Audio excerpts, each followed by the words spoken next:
우리가 아담 편에서도 봤지만요. 하나님은 늘 사람에게 나타나실 때 엘로힘 하나님이 아니라 여호와 하나님으로 나타나십니다. 이건 아브라함에게도 마찬가지입니다. 창세기 12장에 보게 되면요. 하나님이 아브라함을 부르는 장면이 나오는데 그곳에 보게 되면 하나님은 어떤 하나님으로 나타나고 있죠? 여호와 하나님으로 나타나고 있습니다. 물론 그래서 아브라함이 쫓은 하나님도요. 여호와 하나님이었습니다. 그래서 창세기 12장 4절에 보게 되면요. 아브라함이 여호와의 말씀을 따랐다라는 이 말씀이 있는 거고 또 창세기 13장 4절에 보게 되면요. 아브라함이 제단을 쌓고 하나님을 여호와로 불렀다라는 말씀이 있는 겁니다. 자, 그런데 아브라함이 하나님을 쫓은 이유가 뭐죠? 그건 하나님이 아브라함에게 아들을 주겠다고 해서 아브라함이 하나님을 쫓은 거였잖아요. 그런데 그게 현실적으로 불가능해지자 아브라함이 어떻게 해버렸죠?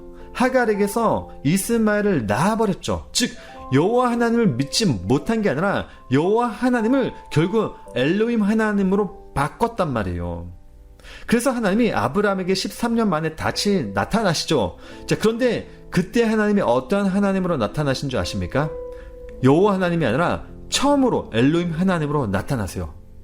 창세기 12장에서 17장까지의 말씀을 읽어보시면 아시겠지만요. 하나님이 아브라함에게 나타나실 때는 창세기 14장만 빼고는 단 한 번도 엘로힘 하나님으로 나타나신 적이 없고 늘 여호와 하나님으로 나타나셨어요. 자, 그런데 아브라함이 이스마엘을 낳고 나서부터는 하나님이 여호와 하나님으로 나타나신 게 아니라 엘로힘 하나님으로 나타나신다니까요.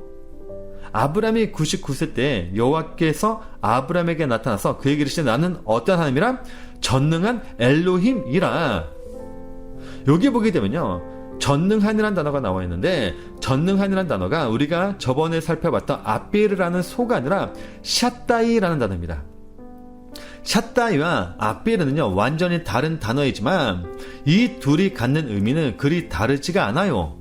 왜냐하면 이 둘 다 결국에는 우리의 옛사람 즉 하나님을 엘로힘으로 믿고 있는 그 옛사람을 죽이겠다라는 뜻을 가지고 있는 단어가 샷다이, 아비르라는 단어이기 때문입니다. 그래서 샷다이가 나온 이후에 아브라함의 이름이 아브라함으로 사라의 이름이 사라로 바뀐 구절이 나온 겁니다.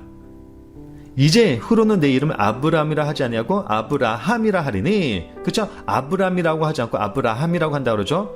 자, 15절 말씀 보니까 하나님이 또 아브라함에게 이르시되 네 아내 사레는 사레라 하지 않고 사라라 하리라. 그러니까 샷다이나 아비르나 결국에는 전능이라는 뜻을 가지고 있는 의미는 결국에는 나의 옛사람을 죽이고 하나님을 여호와로 바라보게 하시겠다라는 그런 의미를 가지고 있는 게 샷다이 아비르라는 의미인 겁니다. 자, 그러니까 지금까지 본 구절을 정리하면 이런 겁니다.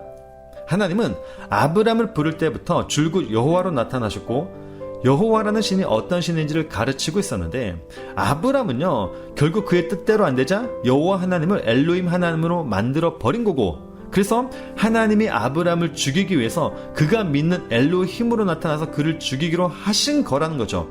그 죽음의 완성이 바로 하나님이 아브람에게 이삭을 드리라고 한 장면이기도 했어요. 이 장면은 엘로힘과 여호와를 가르쳐주는 장면이었습니다. 그래서 창세기 22장에 가게 되면요 아브람이 이삭을 드릴 때 하나님을 어떻게 고백했다라고 했죠? 하나님을 엘로힘 이레로 고백을 했다가 여호와 이레로 고백한 그 구절이 있었다고 한 거죠. 자, 그러니까 하나님이 우리를 부르고 우리를 그의 백성으로 삼아 주기로 하신 건 하나님이 어떤 분인지를 가르쳐 주기 위해서 하나님은 엘로힘이 아니라 여호와라는 것을 가르쳐주기 위해서 우리를 부르고 우리를 자녀 삼아 주신 거라는 거죠. 그렇기 때문에 우리가 하나님으로부터 부름을 받은 성도라며 그의 백성이라며 우리는 교회에서 또는 말씀에서 엘로힘 하나님에 대해 배워야 하는 게 아니라 여호와 하나님이 누구인지에 대해서 배워야 하는 겁니다. 그 여호와 하나님을 믿고 따라야 하는 겁니다.